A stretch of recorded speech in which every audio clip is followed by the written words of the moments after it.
First, to beat OpenAI, Anthropic didn't write more code. They bought 1 million books and put them in a shredder. Then Chipotle's new strategy, telling anyone making under $100,000 to go to Taco Bell. And Gucci luggage, gas station Cheetos, and a $0 Super Bowl check. This is the business paradox of Bad Bunny. I mean, 3 fantastic stories. Jack, let's hit the T-boy.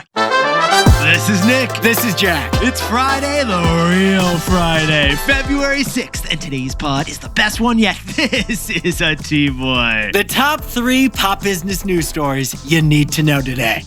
But Nick, remember in college when you didn't want to spend $100 on that textbook, so you went to Google Books and the whole textbook was scanned onto the internet for you? Yeah, it was a lot easier, a lot cheaper. Google Books is actually a supporting actor in this first story. For our first story, Anthropic made huge headlines for trolling OpenAI in their Super Bowl ad. That's a great story, but an even better one? Anthropic's quest to destructively scan all of the world's books.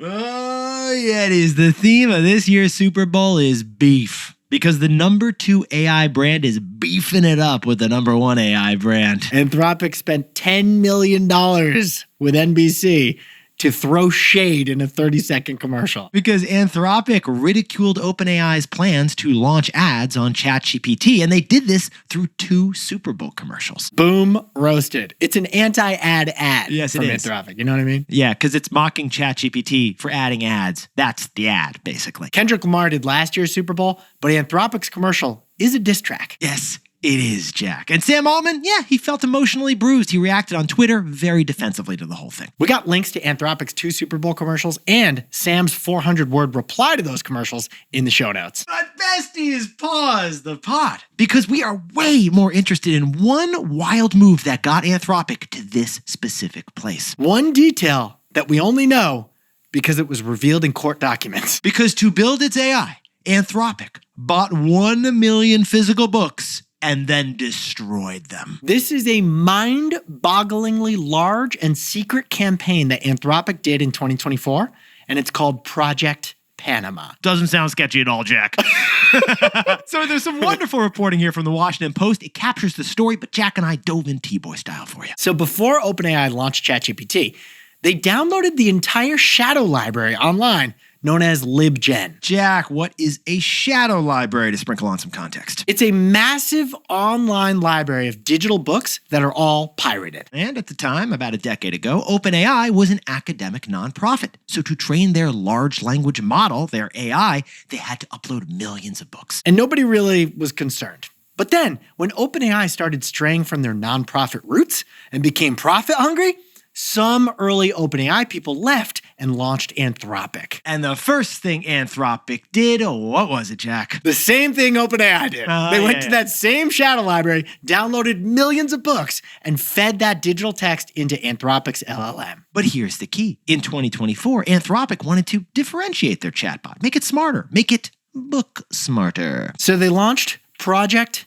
Panama, a secret goal to buy 1 million physical books, scan the pages of those books, and feed the digital text into their large language model. Yes, this sounds like the plot of like a nerdy James Bond, but it is real, and here is how it went down. First, they did a really smart thing. They hired the guy who 20 years ago did the Google Books project of scanning millions of books into Google. Yeah, remember that free service we had in college? Well, that guy started working with Anthropic and bought 1 million used books and destroyed them by slicing off the spines. He split Tolstoy in 2.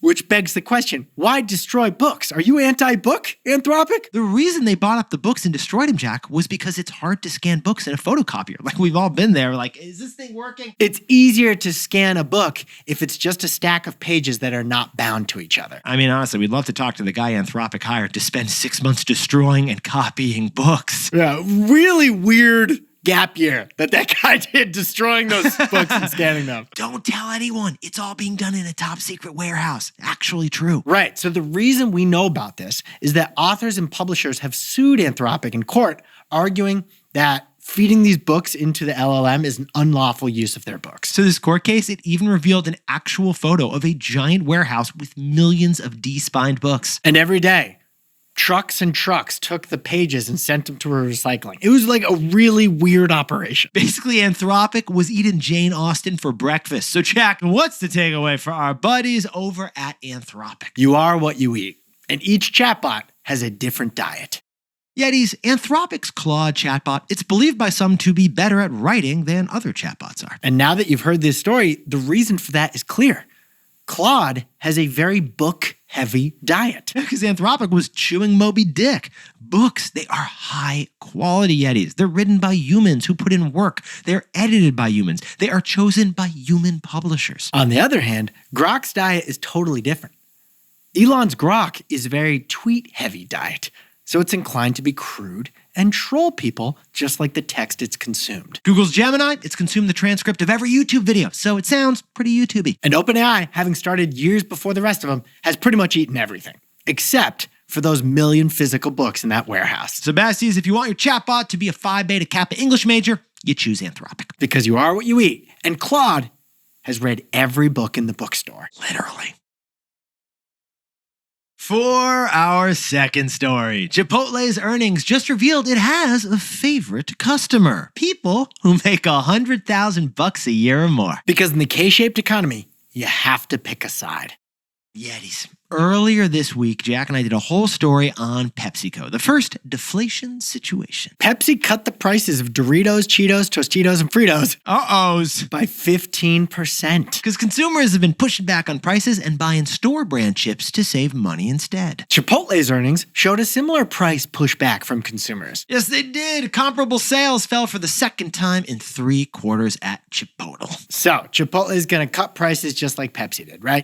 Pivot to budget burritos. I'm sorry, Jack, pause the pod. That ain't the situation in the burrito line right now. Chipotle is not getting cheaper at all. In fact, yesterday they announced the opposite. They're raising prices by 2% this year, which by our count is like the 10th time since the pandemic began that they're raising prices. This time the burrito's buying me. I mean, your post-workout sofritas burrito bowl, Jack, just got a whole lot pricier. I know. Guac was already extra, and now this. It's extra. So why does Chipotle think that raising prices in this economy is an okay thing to do? Well, this is what Jack and I found fascinating, Yetis. Chipotle has a favorite customer, and that customer is making $100K. That customer is the Goldman analyst who has a Hamptons week timeshare. Yeah, that customer is the millennial Millie with the Sapphire Reserve card next to the Amex Platinum card. It's the dink kicking it in Cabo this weekend. That's who Chipotle knows is crushing burrito bowls 3 days a week. And so it is at this point Jack and I should sprinkle on the context about the K-shaped economy. You've heard it before. The wealthier are doing better. They're the upper leg. The low-income people are doing worse. They're the lower egg. The middle is getting squeezed, so Chipotle is picking sides. They're choosing people making $100,000 or more. In fact, in Chipotle's earnings, they revealed that 60% of their customers are high-income households making over $100,000 a year. They mentioned $100,000 5 times on their earnings call. Yeah, we counted it. They said it 5 times. And because of this new data that they got last week about that $100,000 income, they're making this move. Chipotle is confident to lean more into those high income earners in a quote unquote more meaningful way. But Jack, what about for the people making below $100,000 a year? Like, are they even allowed into Chipotle anymore? Chipotle said that tax refunds are supposed to be bigger this year, so that can pay for the 2% price increase. So Chipotle is willing to let the guy with the student loans trade down to Taco Bell for the time being. Basically, that's what Chipotle said, yes. Kind of an adios situation. But we should also math the math on this thing, right, Jack? You want to whip out the whiteboard? Chipotle must figure they could cut prices to make that lower 40% happy, those making less than $100,000. But if they did, they'd be leaving more money on the table from the upper 60%. Chipotle stock is down 32% in the last year. They realize they have to do something. They have to make a change. So they're going upstream instead of trying to go mainstream. Chipotle, why stop here? I mean, you keep going upstream. Caviar on that carnitas, Jack? No. That is not a good flavor combination, Nick. Yeah, I know you. You want the barbacoa made with A5 Wagyu flown in from Japan, if I know you. I thought it was barbacoa. And this is why we can't get into 11 Madison Park, Jack. So, Jack, what's the takeaway for our buddies over at Chipotle? In the K-shaped economy, you have to pick a side. So, Yetis, this is wild. We've got 2 case studies this week in 2 brands facing the same exact problem, but opposite decisions. Pepsi saw a sales decline and lowered prices. Chipotle saw a sales decline and is raising prices. So we know what you're wondering, if your business is facing the same problem, which one is right? Do you go with Pepsi or do you go like Chipotle? The answer is yes. Both Pepsi and Chipotle were right because it depends on your customer. Pepsi aims for scale, mainstream, a wide audience, so they're following down the K-curve. By lowering prices. Chipotle's aim, on the other hand, is to go premium. They're more Shake Shack than McDonald's, so they're following up the K-curve by raising prices. Add it all up, Bessies, and in this economy, you probably have to cut prices or raise them. But either way, you have to pick a side. Now, a quick word from our sponsor. For our third and final story before the weekend, Bad Bunny is performing the Super Bowl halftime show, but what about this man's business? We found the growth hack that made Bad Bunny bigger than Taylor Swift. True story. But Jack, let's start with Apple. Because Apple Music has sponsored the Super Bowl halftime show since 2023 for like $50 million a year. Yeah, but none of that money goes to the headline performer. Zero. The gig is free because you are paid with a whole lot of publicity, baby. Kendrick Lamar had one of his tracks that he played at the Super Bowl last year rise in streaming platforms by 400% after the Super Bowl. And this year, Benito Antonio Martinez Ocasio, aka Bad Bunny, is doing the same. The unofficial prince of Puerto Rico. Now, Yetis, Latin music is just 9% of total streaming in the United States. And yet Bad Bunny was the most streamed artist of the year last year on Spotify. In the last 6 years, there's only been 2 people to hold that crown. Bad Bunny won it 4 times, and Taylor Swift won the other 2. That's right. Bad Bunny is beating Taylor Swift, and it all goes back to a church choir in Puerto Rico where he began singing. In high school, he was bagging groceries in Puerto Rico while writing lyrics on the side and eventually uploading his tracks to SoundCloud. He dropped out of college and eventually came up with the name Bad Bunny for his musical career. And why was that, Jack? Well, Nick, when he was a kid, his parents made him wear a bunny costume for Halloween. That's rough. He did not like that costume, so he became the Bad Bunny. And he knows that this was a marketing opportunity because he realized every time someone saw a bunny, they would think of him instead. And basically every lawn I've ever seen has had a bunny scamper across it at some point. But here's what fascinates us, besties. Bad Bunny Inc. isn't just a diversified business, is it, Jack? It's the most strategically paradoxical business we've ever seen. Yes, music is Bad Bunny's #1 source of income. In December alone, his 10 live shows he did grossed $100 million, according to Billboard. And he could have made way more, but he did a 31-show residency to support Puerto Rico after the hurricane in 2025. Which boosted Puerto Rico's GDP by $300 million. Okay, so Jack and I then dove deeper into Bad Bunny's business, and we realized Pitbull walked so that Bad Bunny could run. Is that what we realized, Nick? Yeah, I think that's an early takeaway here, Jack. Bad Bunny isn't doing an energy drink collab like every other celebrity out there. He is doing a restaurant. It's called Gecko in Miami, where 6 bites cost $160 as the tasting menu. But interestingly, Bad Bunny also launched a talent agency for Latin American athletes based in San Juan, Puerto Rico. It's called Remus Sports. It's the UTA for Latino athletes. MVP winner Ronaldo Acuña Jr., he's on the team. All-star Fernando Tatis Jr., also on the team. Both signed with Bad Bunny's talent agency. But Bad Bunny has also partnered with a range of brands so wide, they seem to conflict with each other. On the one end, Bad Bunny has a sponsorship with Gucci for luggage and Calvin Klein for underwear. But Jack, Bad Bunny is also hawking Cheetos at gas stations and promoting the WWE World Wrestling Entertainment in the ring. He's not just a celebrity or a guest cameo or like guest host of the WWE. He actually wrestles, including a fight he did at the Royal Rumble and at WrestleMania. I'm sorry, Jack, pause the pod, but I can't think of many Cheetos-eating Gucci owners who also know a Stone Cold Stunner. I might be the only one, actually. I like all 3 of those things. Any marketer would say this is a mistake, and yet Bad Bunny is spanning luxury labels and budget ones like no other person or business can. Bad Bunny is a branding paradox, and it's working. So, Jack, mic check. What's the takeaway for our buddy, Bad Bunny Inc.? Constraints breed creativity.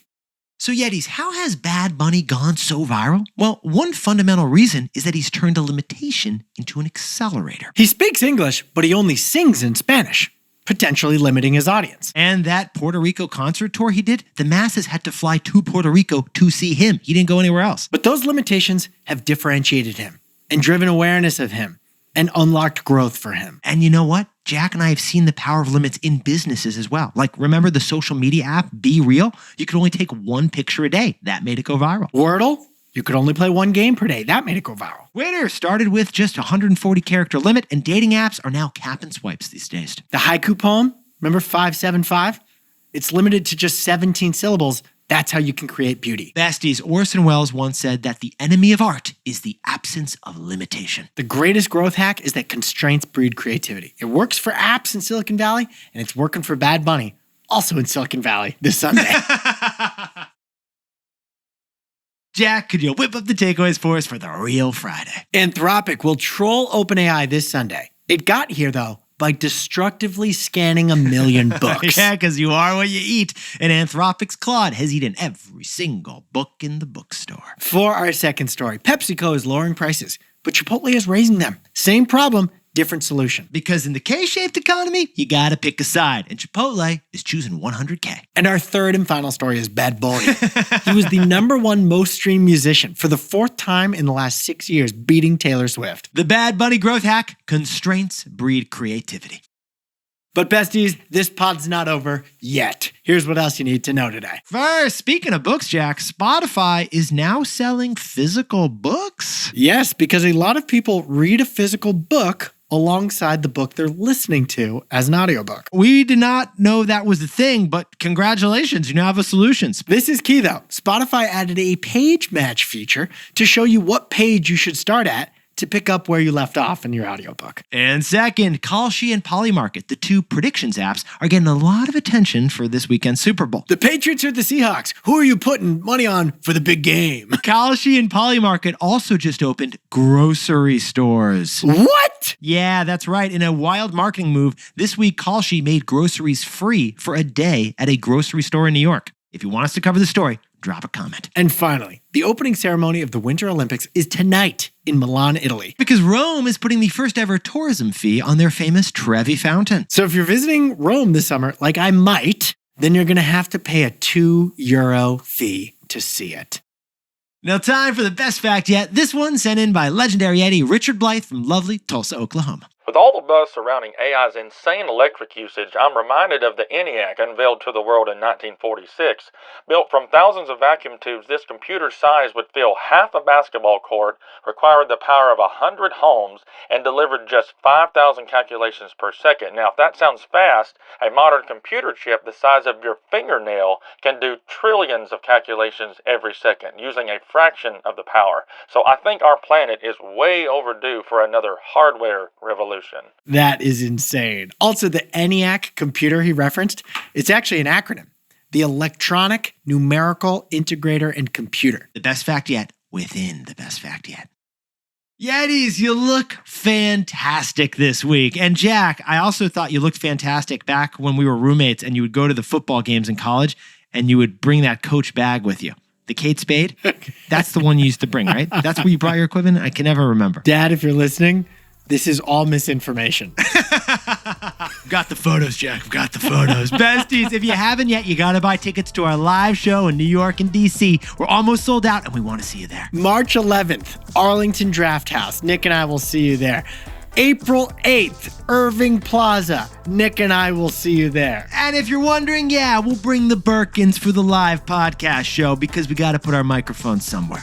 Happy 5-Star Friday. Drop down to give us a rating and review, and Jack and I will see you on Monday. Can't wait.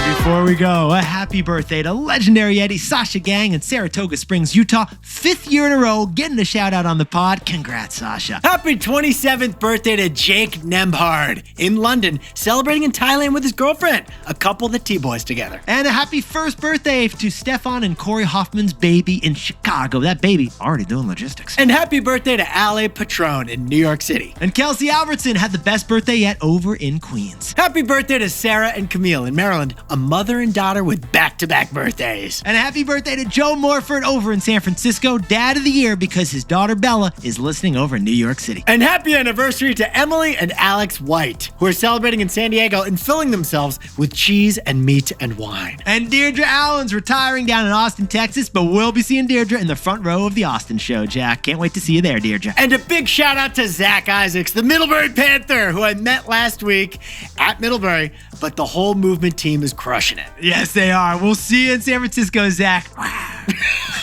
It's a panther. I don't know. And Raj Shankaran, the Yeti who tipped us off to the NFL handbag story. Thanks for the heads up. And a correction from Allie Dalglish, who's pointing out that Carrie on Sex and the City, she didn't drink martinis, Nick. She drank Cosmos. Same glass, different drink, but in our defense, I'm a total Samantha. And finally, a shout out to Wilder. Nick, a live mouse was in our car today. Wilder was freaked out.